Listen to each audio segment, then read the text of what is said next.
Hello everyone, this is Blott from Pixelated Pickaxe. I'm here today with a guest video, just showing off some little redstone circuits, specifically some XOR gates, things I was fiddling around with them just now, and I've got a few things to show you guys.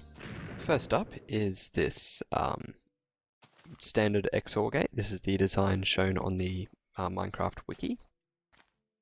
It's fairly simple. If you're not familiar with what an XOR gate does, it essentially allows you to use two switches to reverse the flow of current, no matter what switch you press. So it's handy for doors where you want to be able to open and close them from both the inside and outside, without locking someone in or out. So this design uses up 30 blocks in space, which you figure out by simply saying, okay, it takes up 3 blocks wide that way, 5 blocks along here, including that torch there, and then that same amount of space on top, because of all the redstone and torches on top of the blocks. So it's not the most space efficient design, although it is good to start out with when you're learning your circuits. Let's just set the time here. Time 8. So we can see what we're doing. Now recently, Stud Muffins Sam Videos, I think his name is, or at least his YouTube name is. I would hope his real name isn't that. I'm sorry if it is. He gave me a video response to one of the Pixelated Pickaxe videos showing off this XOR gate design here, which is slightly more compact than the one I was using. This one uses 24 blocks in space, and yeah, it's quite nice. And I was just fiddling around with it just now to see how it worked, see what made it tick. I will put the design up next to this video just so you can see how to make it, because I'm not going to spend time walking around it, so you can recreate it for yourself or give you designs.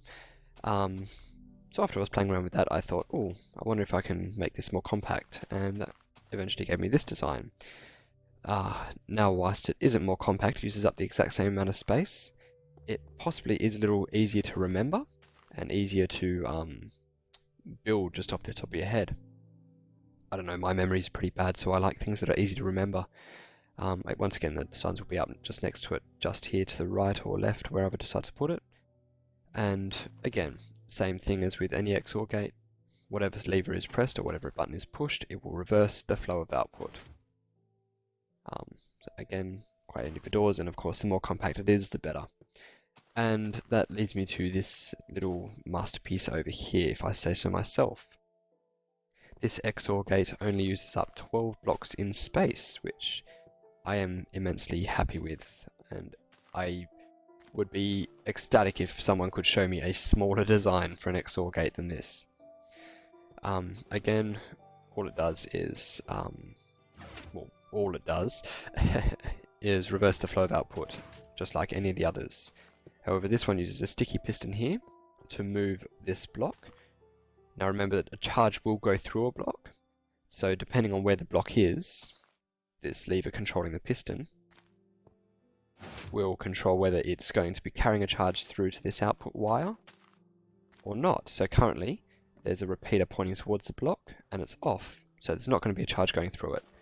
If I hit this lever, it's going to move the block and there will be a charge going through it.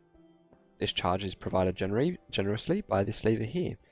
So if I just turn the charge off like that, it reverses that and says, okay, there's no charge going through this repeater now, so there's no charge going through this block, therefore there's no charge going to the output. However, it turns this torch on, which turns this redstone repeater on. However, it's not currently being transferred through to the output wire.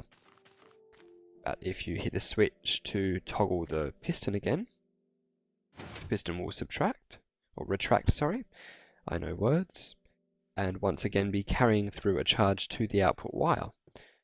So yeah, it's fairly light on resources, besides the fact that you need an extra piston, or sticky piston at that, but it uses up so little space, I'm pretty sure I'll be using this in all of my future designs. So this is the one I'm going to show you guys how to make today, just quickly. So let's put my UI up, and let's quickly go and recreate it over here. You're going to need 3 blocks. I'm just going to use stone blocks here to show you how to build it, and 1 block just here. So you want 2 and a third one there. I'm going to put a sticky piston just over here. Let's see if I can, there we go.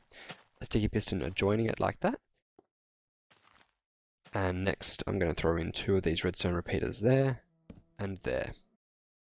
You're going to want 2 pieces of redstone there, which are going to be the output wire, and they can be spread out however you want them. So just for the sake of this tutorial, I'm going to put it outputting to a sticky piston or whatever just out there, so to demonstrate that it is working or it's not working.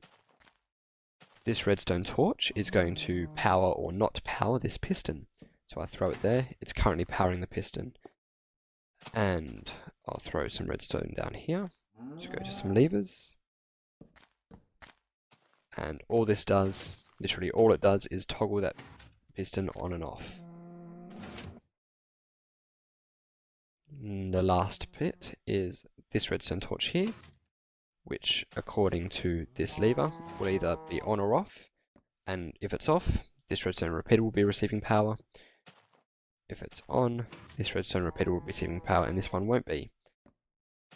And that's all there is to it. You've now got a very lightweight, go away cow, a very lightweight XOR gate with a small footprint, and not too resource heavy. Hope that helps you guys out in some of your own designs.